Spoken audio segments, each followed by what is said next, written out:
Hello, this is Rhonda Wheeler, and welcome to Telling Stories. Don't forget to click the subscribe button to get notifications. Also, hope everybody had a great weekend, but let's just go ahead and jump into it. White women says black men are worthy. Over the weekend, just having a conversation with me and my girlfriends, and we were watching Waiting to Exhale. And there's a clip where Angela Bassett having issues with her husband, and she finds out that her husband's been cheated on her with a white female. And then you have Angela Bassett playing a role, and how Stella got her groove back, and how she goes to Jamaica, finds a very young, prominent black man, but he's younger than her, and she's just trying to work out through some difficulties of how she's just going to, push forward in a relationship with him, because he is much older than her, more like 20 years younger than her. And as me and my girlfriend was watching a movie, we kind of discovered, and this is just a question for all women of all colors, why are black women pushing away from black men, but white women says black men are good enough for them? So let's just talk about it. Just comparing the two movies, Angela Bassett pushes away a great black man. In the other movie, she pushes away another great black man. So is it that black women are too hard to please because we do come off strong and aggressive? Or is it black men are becoming, or have been, not stepping up to the plate? And I say that because we see it too often.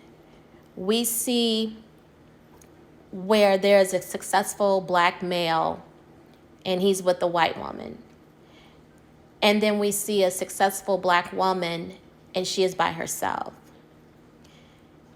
And we're just coming into these challenges to where we just can't no longer find love within the black community with our black men, and black women are saying that they are preferring to be solo.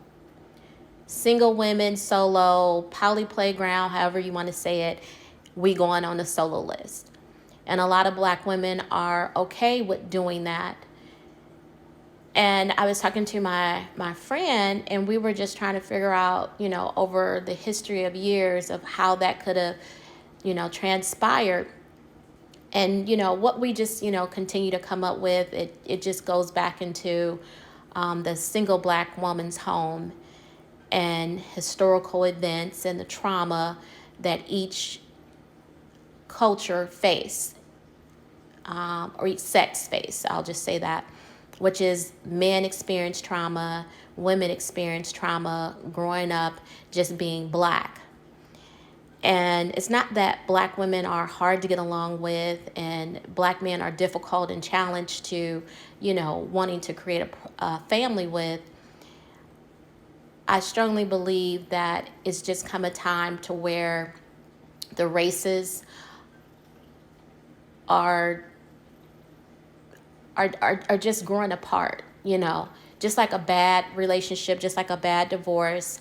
Sometimes when it's so much bad out there, it's just hard to try to find the good in it. We want to be, some women want to be, with the successful black man, or just the man of their same race. And some women want the same. But when it's difficult to find some type of even medium or some type of happiness and moving in the same direction and seeing things from eye to eye, and you're growing together, it's challenging. And those are some of the challenges that I've discovered, growing up trying to and wanting to have a successful Black family, successful Black relationship, there are a lot of challenges. And I'm just relating it to the trauma that Black men face when they are dating, and the trauma that Black women face when they are dating. And then with that, you kind of bring it into other relationships. But I know when I dated white men, they were more comforting, they were more understanding, they were more passionate, and was willing to, help me work through some things. When I date Black men, it's more of the shutting down, the complaining, the not wanting to come together, the secrets, the lies, the cheating, and this just completely using you and just wanting you to be on this waiting list. And the waiting list becomes, unachievable because he feels as if you're not worthy, because he wants to continue to challenge you and take you through some things, because he feels as if these are the things that you need to prove in order to be with him. So those are some of the things that I've noticed when, trying to date or have a successful, or a, not even successful, but a healthy relationship with Black men. More so having one with white men that I've dated. So just trying to, figure out some things. I wrote a book, and I always, revert back to my book because I wrote some interesting tips in there, of how to date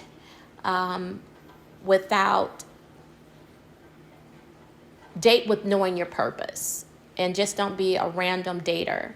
And I think when you are a random serial dater, you don't get an opportunity to really date with a purpose. You're just dating just probably to pass time, or you're dating because, it's the normal thing to do. You're normalizing the situation, but that's not always the case. So in my book, Eat, Sex, Date, it gives some tips about dating with a purpose.